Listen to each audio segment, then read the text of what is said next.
Hi, John. How are you? Hey, I'm good. I had to run over the 8 people in order to answer the phone because there's no more than Well, that. I feel honored that those 8 people had to be run over to get to me. Well, I only stepped on one. Oh, that's good. We're out Hi, and buddy. however many of those were Okay. dogs. Five. Five. There's Okay. five. We have 5 dogs out here. Yeah, it's pretty funny. Pretty great. Well, how are you, Ginger? I'm doing great. I'm so glad to talk to you again. I love interviewing you. You're one of my most favorite people to interview. Oh, what a great thing to hear. Thank you. And one of my other favorite people to interview, I interviewed today that you guys played with recently was John Schlitt from Oh, Petra. yeah. He was just with you, and I was like, "Oh my goodness!" Didn't plan it to be the same day, but it's kind of cool. Oh, Both that's great. Johns. Yeah. Oh, and so I was so excited. John Schlitt, which I've known him for several years, and he's one of my favorite people to interview. Um, and he was playing. He plays in Jay's band, and you guys just did the Good Old Boys together. What an incredible video that was! Oh, thank you. Yeah, we had, a lot of people come out when you're paying tribute to Waylon. Yeah. And it was really terrific. We love having everybody there. Love being associated with that song because it's been now 41 years. Wow. 41 years since we started filming. I just felt aged. Yeah. Yeah, so did I. So did I. But yeah, it's great, and it is funny that from a musical talent point of view, people come out to pay honor to Waylon. Or they come out like the younger crowd, and by younger crowd I mean crowd like under 50. They all grew up watching Dukes of Hazzard, so right. It's we kind of hit everybody. In fact, we were just filming part of Stand on It yesterday, and we had probably 8 truckers with their beautiful rigs all showed up here at the studio in Louisiana to be in our tribute movie to Smokey and the Bandit. And they all, whether they were, the one gentleman had his 2 kids with him, and one was 6, and he was probably 60. And it seems like everybody from 6 to 60 just loves the Dukes of Hazzard still. It's crazy. It is. And I got to tell you, for me, I was all about the car for me. I loved muscle cars of any kind. I was kind of an odd girl for liking muscle cars, but I still do. I'm such a sucker, and I love this new car you just unveiled. Isn't that something? I mean, I'm sorry, it is so hard to keep that a secret. I bet, and like you talk about that Trans Am from Smokey and the Bandit. I never wanted a car with T-top so bad. I mean, what a cool car. I mean, you're not joking when you were talking about that on the video for stand on it. Like, it is like it's just one of those cars, but I'm loving the new car. So I got to know. Thank you. Let's hear what's Stand on It. Like, can you tell people what that's about? I don't know why. Sure. I don't know why. See, I mentioned this in the video. When I was 16, there was a triple black Trans Am. There was a 76 black Trans Am with T-tops and gold stripes. That did exist. Right. But for some reason, nobody cared.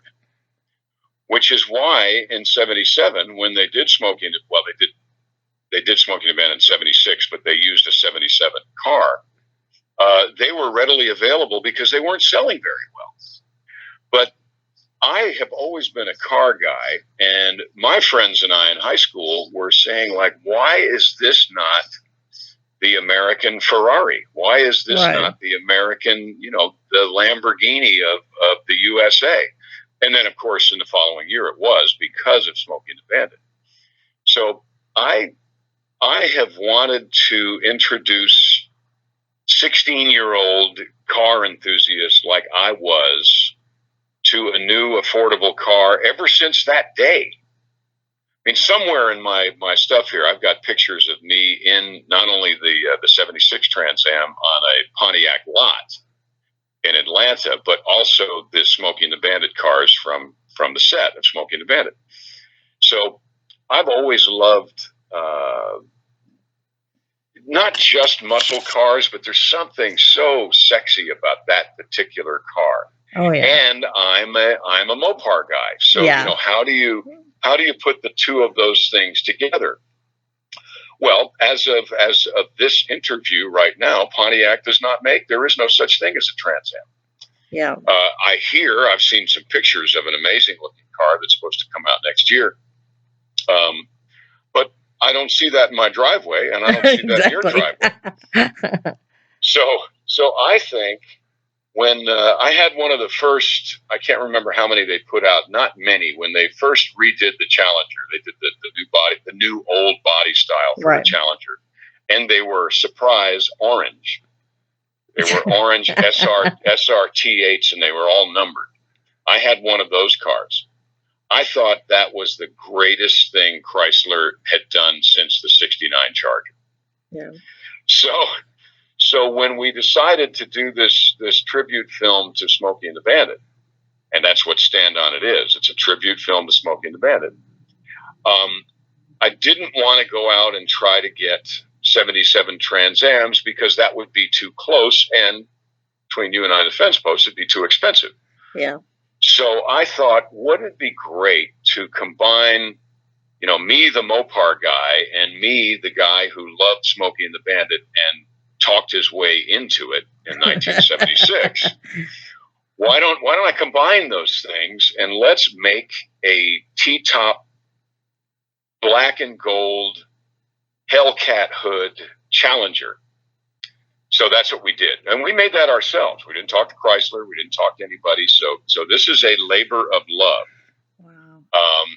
And I was so excited to finally put that video out where people could see it. And I'd say 99% of the people just love it. And of course, there's some people out there who just live to dog on people on YouTube. I don't know why.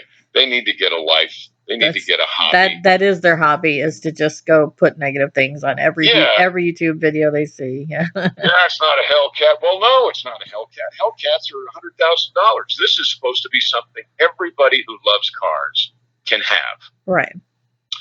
And we are going to talk to Chrysler about it, because I've had something to do with Chrysler. One of their cars doing really, really well. Yeah. So you kind of helped them with that. Yeah, helped that around a little bit. So I'm hoping that Chrysler will be interested in making this car for everybody. And they did that. They did that with the Challenger. When the SRT8 Challenger came out, it was the sticker price was not expensive. The rarity of them made them expensive, but that wasn't Chrysler. Yeah. That was supply and demand. Right. So I'm hoping that perhaps this time next year there'll actually be a T-top Challenger out there for people to be able to get, triple black with the gold stripes and the bird that we designed. So I'm very excited about it. I'm fully in touch with my 16-year-old, my inner 16-year-old. And I see the Mopar insignia on the front of it. Oh, of course, and we put our homage to the General Lee on there too. So I've got the General Lee license plate on the back, and I do, for folks who are looking for something to be upset about, I do have the Rebel flag license plate on the front. So there you go. I love a problem with that. Then go ahead and have a problem with that. I don't understand your problem with that, but that's okay. That's your problem, not mine. I think as many things as you have done between movies, TV shows, and the Children's Miracle Network, and the music. I mean, you have so many things that you've done in your life. It's kind of like if this are ever a time to be unapologetic, it's now. I mean, your resume is done, so I mean, you're making your own stuff. Like, and we filmed some this weekend. We obviously have to change how we do what we do, but we did I just put a video up of our buddy Lon from Max Carnival, who provides all the carnival rides for Bo's Extravaganza, which we had to postpone. But Lon was here anyway, and he was driving our Frosty truck. It's not the Snowman truck; it's Frosty in our movie. So we ride a fine line. But we did the part yesterday where he busts through the barricade. There's a great shot in Smoking the Bandit where the snowman truck comes through those two cars and just annihilates them. Right. And then the Trans Am comes behind it. Well, we did that yesterday, and Lon drove through a PT Cruiser and some other car. I can't remember what the other car was, with Alicia doubling Mindy and I in the Hellcat right behind it. So we did that to a crowd of maybe there probably were 20 people here, but we're supposed to have 20,000, so 20 people is a little different. But they were husbands and wives and kids of folks who were coming in to shoot this scene. So it was so much fun, and I just put that up on YouTube. I think it's John Schneider. Let's wreck something. So we're taking full advantage of the ability really to reach the world out of your pocket. Oh yeah. You pull your phone out, you do a video.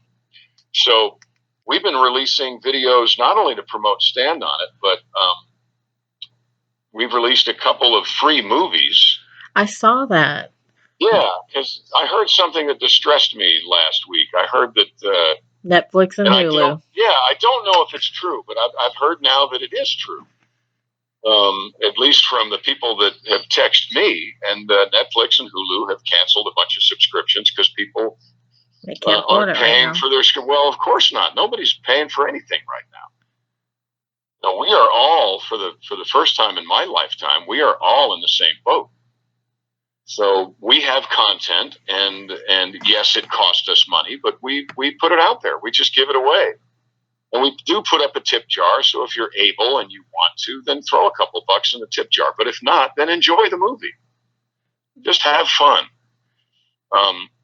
So we did that again today. We put up a movie that a dear friend of ours that works here at the studio came to help us out after the 1,000-year flood in August of 2016. He's been here ever since.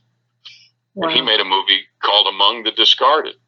He has a great heart for the homeless population, of which there are more today than there were yesterday.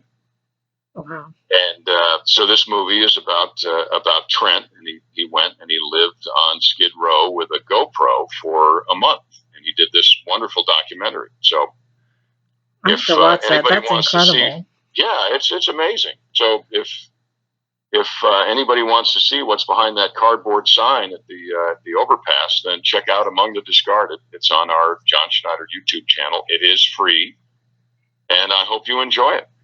That's so amazing. It is at a time where, unfortunately, a lot of people, the only thing they can do with their families besides board games is to stream movies and watch them together. I mean, it's such a, it's an American pastime. It's right up there with baseball and hot dogs. I mean, it is. And so especially now where everybody's at home together and you can get out so little, and which is kind of a great thing. The silver lining here is Parcheesi is doing well. Boggle is doing well. We put out, I did a movie back in 96. That's not even right. 2006. That was an answer to the Dukes of Hazzard travesty that Warner Brothers made. And that movie's been sitting for a while now. It's called Collier and Company. And last week I put it on the YouTube channel, and it's had almost 100,000 views in less than a week. Wow. So, and it's a car movie, and it's fun, and that's a family film. So it's kind of bringing people back to enjoying the same entertainment. Yeah. So in a very real family way, this I just heard somebody saying it the other day. They found their family again. Some of them have met their kids again. The president was saying it. Yeah, it was the president. Who said that, and I think that's great. It is. It's something we can take away from this. It's a reset button for families and for individuals to put your priorities back where they should have been, and And and also to come together. I don't know about you, but especially me, you see where I grew up, that I grew up in church in Greenville, where you perform, but then the little Right. town, an even smaller town next to it is Farmersville, where I grew up, and there's 2,000 people. I mean, somebody went off in the ditch, just 5 people trying to go help them, take care Absolutely. of it. Yeah. We need to get back to that, and I understand the whole social distancing, but you can help people, you know financially or whatever. I put on Facebook, just if somebody doesn't have what they need, let me know. I'll find somebody that has it and I'll have them mail it. We'll figure something out. But Good for you. people have got to do stuff like that. Maybe you can't get to their house, but you can reach out like that and let people know how you can help. I mean, sometimes all you can do is say, I don't know how I can help, but somebody tell me if there's a need, and try to fill it. I mean, Well, yeah, and sometimes a conversation helps. yeah, Just to absolutely. talk about it, to say, I'm just not having a good time, or here's the other side of that is, I'm having a ball. And let's We're share that. having a ball. We are having a great time. Did we have to change things? Absolutely. Were we expecting between 15 and 20,000 people here this last weekend? Yes, we were. Did we have the Bellamy Brothers lined up to sing? Yes, we did. And now we have them lined up to sing on July 19th. So we postponed. We altered our plans, but we still filmed the truck going through the barricade. We still went out and got some shots on the road. We did not let this stop us or get us down, because a dream is bigger than this. This is a big thing. I get that. But a dream is a bigger thing. And you can't let some circumstance deprive you entirely of your dream. It can alter it, but that's okay. If you've got the ball, you cannot just run toward the goal. You're going to have to dodge left and right and turn, and you're going to have to do all kinds of things that you weren't planning on doing, because there's stuff in your way. And that's okay. It makes you stronger. And it makes you appreciate it. When I tell you what, Ginger, when Stand On It comes out, we are going to be the movie that was made probably 65% during lockdown. That's amazing. And we did it, and I don't mean we did it within the rules. We're not defying anybody. I'm not defying the president in any regard, but I'm also not stopping. Yeah. And I think that's where you find out, really, that's where you test your mettle. Who thrives during this? And I don't mean people in the toilet paper business. Oh, right? No doubt. Or the people that hoard it and sell it. Yeah. Well, I know. Well, what's going to happen in this time next year? I mean, nobody's going to buy toilet paper for the next 5 years, because they've got all of it. Exactly. So Mr. Toilet Paper, you're Mr. Whipple. Good old Please Don't Squeeze the Charmin. Yeah, oh my gosh, this might be your heyday, but that's going away. Speaking of older times, I saw on your Facebook page, I had never seen you sing Lady. I saw that video you posted. Thank you for posting that on your Facebook page. I had never actually seen that. And that was on the Barbara Mandrell show. Oh, don't get me started. How much I wanted to be one of her sisters. I saw they were all so beautiful and so talented. But I tell you what, you knocked my socks off. I mean, because I know you've had time to, hone your craft, but wow, like even back at that point, your voice was amazing. That song was it. That's a hard song. That's one of those iconic songs that you just be careful to touch. But you not only did it justice, I found myself, I watched it like 3 times. I was like, it was just really a beautiful rendition of it. I mean, it was just, thank you. I love that song. I was, what was I, 21 maybe? Oh, wow. 21. And the first song I sang was on the Dinah Shore show. Oh my goodness. It was a Ronnie Millsap song called Almost Like a Song. I love that. I did Lady, but just prior to that, on the People's Choice Awards, I sang Still. And both Lady and Still are Lionel Richie songs. Lionel Richie wrote both of those. He's so amazing. Oh yeah, and Still imagine me being 21 when I did Still, probably 19, and Lionel Richie tracked me down. Oh my gosh! And said, "Man, you killed that song. You know, so talk about a boost to your confidence." Wow, 19 years old, I was a big Commodores fan, and then a Lionel Richie fan. I loved him when he was with the Commodores, and then when he went solo. But what a great thing that was. I have that memory. I have a memory of Lionel Richie coming up and saying, "Man, I saw you sing Still last night, and you killed it." He could write songs that just stopped you in your tracks. I tell you what, my 22-year-old daughter, when she was 2, she could sing Brick House. I was such a fan of the Commodores, and it was so funny because my daughter she was at a wedding a couple years back with her boyfriend, and she sent me a video, and that was playing over the speakers, because what you would do is say, "She's a brick," and then she'd go, "House," and then she just went to "Mighty Mighty." You know, she was like 2 years old, and so like her and her boyfriend, like her boyfriend would throw her, "She's a brick," and then she'd do the other part that she used to do when she was 2. You know, and she sent me the video, and I was like, "Oh, I'm gonna cry," you know. Just letting it all hang out. And everybody was like, "What an inappropriate song to teach your kid." And I said, "I didn't teach it to her. She liked the song and kept singing it." So then it was probably something I should have not done. But yeah. Tell you what, to those people, you say, you raise your kids the way you want to raise your kids. Leave my kids alone. They're mine. Speaking of being kids, I did not know this, but I don't believe everything on Wikipedia, but I got to know, did you really try the Houdini Act when you were 8? Oh, yeah, successfully, because now I'm almost 60. Yeah. I mean, you really did that. Like, oh, yeah, I jumped in yes. So you've been doing stunts your whole life, literally. Well, that's more magic. That's magic. Still, I'm a lifetime member of the Magic Castle out in California, in Hollywood. But chained and jumped in the swimming pool kind of thing. Chained and roped and padlocked and everything. Oh, yeah, absolutely. Oh, my goodness. And you're just not going to slow down, are you? I hope you don't. Yeah. No. One of these days I will just stop, and then I will be unaware of that.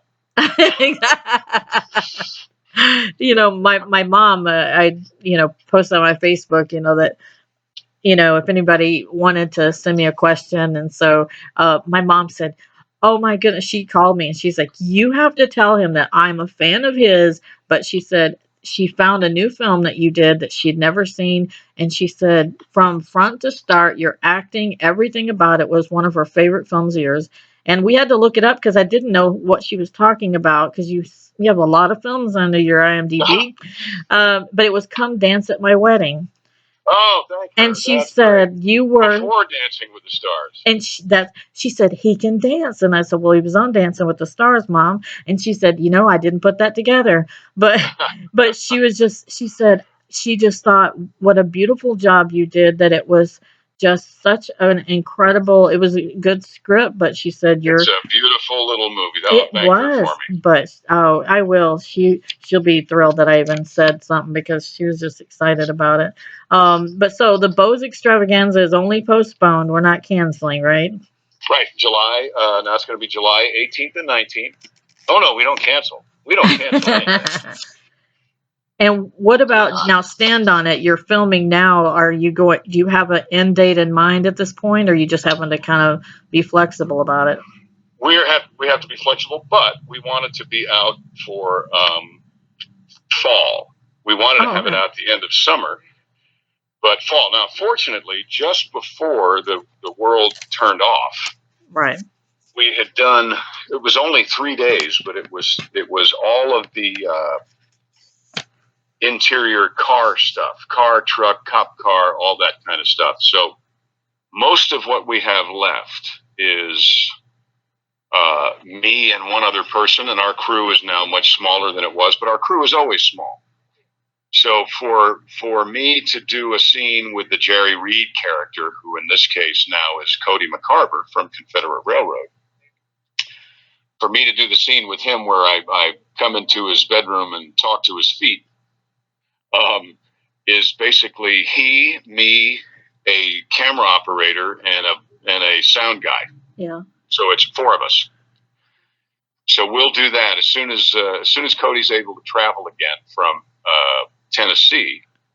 Then we'll shoot that. This week I'm going. It's just me and a stunt guy, and I'm going into New Orleans, and we're shooting a car rolling down a hill into a gully. Wow. So normally that would be something we shoot during a very full day. Well, in this world, I'm going to go on Thursday. I'm going to bring the camera, and I'm going to shoot that myself. Wow. And nobody, in the end, when it's all said and done, nobody has any idea how many people were on a set. But our set will never be more than the prescribed guidelines. 9, because we shot any crowd scenes we already shot. However, we are going to shoot when we do Beau's Extravaganza, because the movie begins and ends at Beau's Extravaganza. We will shoot all the people here, and that'll be the last thing I put into the movie, along with the car jump. We're doing the car jump. Doing that again, are you? Yeah, well, no, this is a stunt guy is going to do it like the Smoking the Bandit jump. It's a big jump. It's like 150 feet. Yeah, it's a big jump. So over the Tickfaw River. But we'll do that at Beau's Extravaganza when we do have, all this stuff has been lifted and we can have thousands of people again. Of course, we have 150 acres here, so you can still keep people on 150 acres. They can still keep their distance. Exactly. I was going to say you got quite a big area there that you could do that. I bet in a lot of ways, like, you never realized that you would. You probably figured you'd still be acting or doing music, but to be, it's like every time I tell Brian, your press guy, who's a friend of mine, it's like I can interview John once a month and still have, new things to talk about, new things, on the horizon, things that he just did, things he's doing this week. Right. But did you ever? I'm so glad. Did you ever see yourself being behind the scenes movies and have the lot? Well, and this is a vision. I wanted to have a movie studio when I was 10. Wow. Yeah, it's working out good for me. Thank you, baby. That's my bride over there. She said, "How's that working out for you?" I said, "Good." And I have a daughter. My daughter sang in Brick House. Her name is Alicia. So there you go. You did well. No, she's so beautiful. I'm so happy for you guys.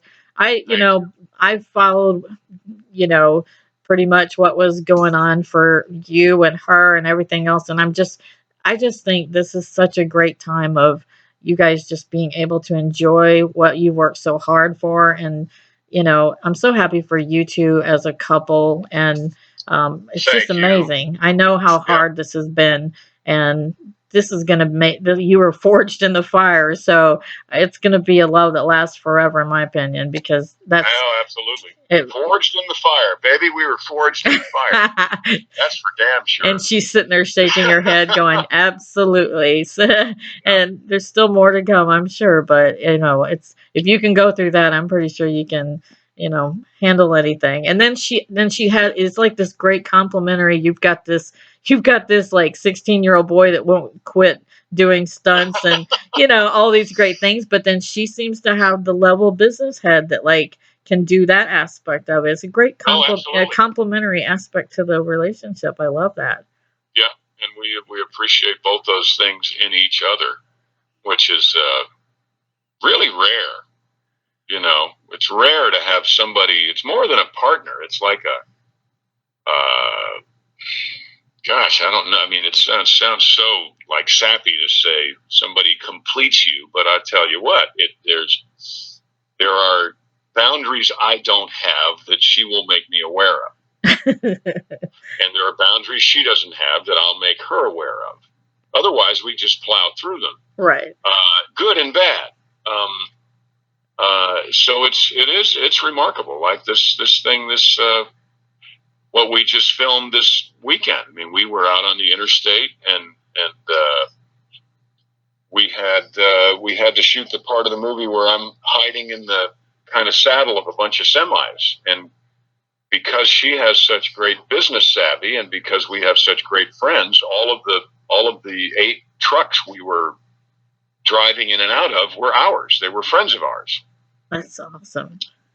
I never could have done that on my own, and she couldn't have driven it. She couldn't design the shots, and I couldn't have gotten the people to show up and let them know what they needed to do. So it's really like we are, in many regards, we are one complete person.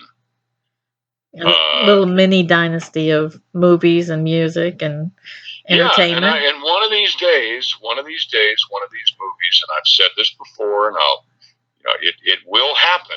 The only way you definitely will not hit a grand slam is if you don't get up to bat. It's true. So we keep swinging, and we did Christmas Cars. Christmas Cars did great. Now we're doing Stand on It. We've got a video out there right now, a song called House of Amazing Grace that apparently I'm telling you that's my favorite, John. It's like, in great Louisiana tradition, the House of the Rising Sun, like I watched the video of that, I guess being made of you guys singing, and that shows the talent. It's not put together in the studio. It's the actual people that are so talented, and those voices. I tell you what, you would do great in radio if you ever wanted to. Oh my goodness, you have a great radio voice. I was listening to you talk, and I was like, wow, he's got a radio voice. Like I'm so used to you being out in front that I never thought about it. But man, your voice is great for that. But that. Well, thank you. That song. Thank you. Like seriously, that it's. Well, who filmed all that stuff? Alicia filmed all that stuff in the studio because I was singing. Wow! Well, it's really beautifully shot. I got it together, but she filmed it. Yeah, it's very beautifully shot. So, I'm so thankful always to talk to you. You too. Please go check out this the new video with Lon. I am. I can't wait. I mean, it's pretty fun. Not a very long video, but it's fun. And then if you've got a little time, watch Among the Discarded. It's really great. I am, because now as soon as you said that, like I have a huge heart for homeless. I have a friend of mine that he ended up homeless and was drug addicted, and he found God, and he's now a Christian recording artist, and he works with John Schlitt actually. And great. And he does concerts all the time, but his other thing is he goes to soup kitchens and recovery programs for drug addicts, and he just sings with them. He'll just get out a guitar and just sing with them, and he'll just sit and talk to them. He'll sit down with homeless people. Yeah. He'll bring sandwiches, and they'll all just sit and talk. And it's such a incredible ministry, and there's so many great stories that he's had through that, and it's a good lesson for us to learn at a time like this, to bring our humanity back into focus, And absolutely. So I'm looking forward to that. I want to underline this one more time. Sometimes the most important, most valuable thing you can give to someone is your attention. Wow. Well, never quit being John. You're so fabulous. Well, I hear some country music going on in the background. There's music back there. That's our Recycling Grace album. That's where House of Amazing Grace came from. So take care. Thank you for the call. Thank you, John, so much. And we will share the interview and share the things from your Facebook so we can let people know about them. Send people to my good old YouTube channel. Absolutely. Especially to know there's some free movies they can enjoy together as family. Yeah. Absolutely. Well, now, Collier and Company is the only one that's like a really honest-to-goodness family film. The others are very hard-hitting, and I put warnings in there. Yeah. I tell people, well, you take care of yourself, and I look forward to the next time we speak. Absolutely. Thank you, John. Tell Alicia hello.